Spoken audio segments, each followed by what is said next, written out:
do të pranojmë që ndër vite është thellu mosbesimi mes qeverisë Kosovës edhe bashkësisë ndërkombëtare, për faktin se bashkësia ndërkombëtare vazhdimisht nuk e ka trajtuar Kosovën si shtet pavarur dhe sovran, edhe pse e ka njoftuar formalisht. Kjo është një emet e rëndësishme që e ka shikuar gjithmonë si një shtet kontestuar ose një palë që duhet bërë lëshime, të pranoj më shumë kushte sa të ketë kërkesa.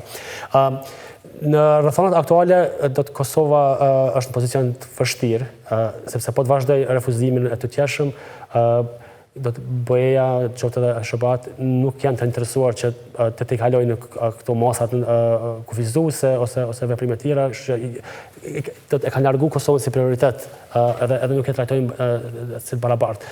Në këtë kontekst duhet ndërtuar alianca me vendet kyçe. Si bëhet kjo?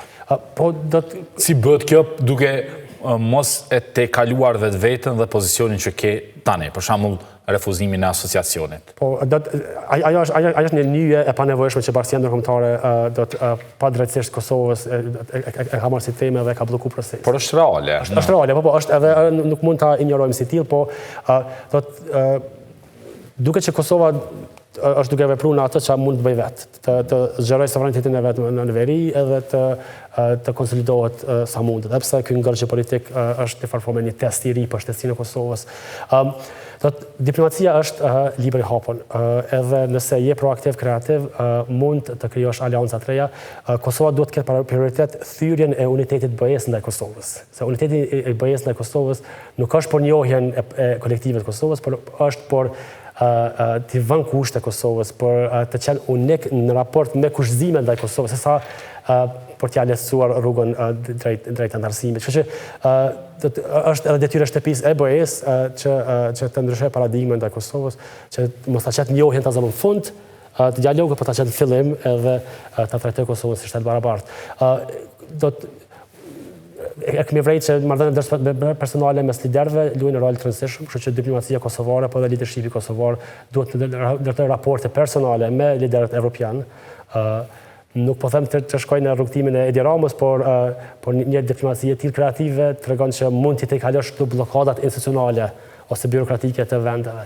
Edhe pse kontekst tjetër, me Shqipëria nuk ka konteste me fqinjet, pak me Greqinë kishte të çështja e detit, po si duket u te kalua ajo. Po duke ditë historinë dy dekada e gjysmë të Kosovës në administrim edhe pastaj në pikëqyrje ndërkombëtare, unë dyshoj që edhe po ta pranonte Kosova asociacionin e komunave serbe, edhe bënte gjitha këto lëshime, nuk do të kishte përfundim të ndërhyrjes ndërkombëtare ose të imponime ndërkombëtare. Ka të bëjë më shumë me ndryshim kulturës se si e trajtojnë Kosovën edhe ripozicionim tyre ndaj asaj se si e shohin Kosovën. Unë jam ende në mëdyshje nëse e shohin Kosovën si vend pavarur sovran dhe barabartë në rajon. Po flisni për kë saktësisht, për konglomeratin e shteteve? Shtete BE-s, po. BE-s, okej. Duhet të ndryshoj këtë percepcion.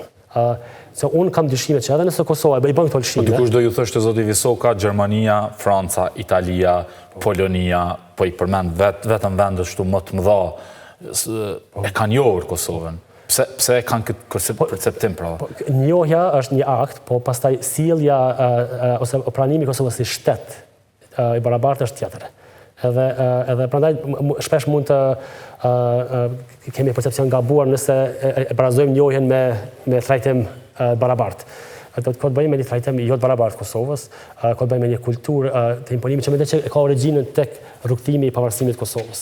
Po këto shtete që i përmenda mund thonë që nuk ka të bëjë kjo që po thoni, po ka të bëjë më shumë në mënyrën si funksionon BE-ja. Megjithatë një shtet mban të drejtën për të mos e njohur, ka politikën e vet pavarur të jashtme dhe e dim që BE-ja si kreatyrë është një pak e... Po është një paradoks këtu sepse BE-ja Kosovën do ta shoh si shtet unitar për sa i përket pranimit të kushtëzimeve nga jashtë, po vetëm nuk e sheh si aktor unitar kur vjen puna për të bërë obligimet ose të zbatuar obligimet e saj.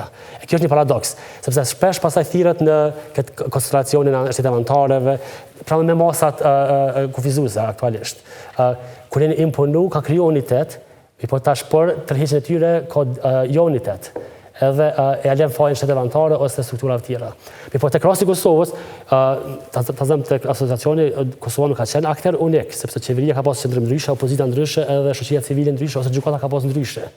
Kështu që BE-ja nuk ka njoft Kosovës këtë drejtën me qenë pluraliste ose me pas diversitet mendimit për sa i përket qëndrimit për këtë pikë, mirë po vetë nuk ka leju vetës këtë një unitet.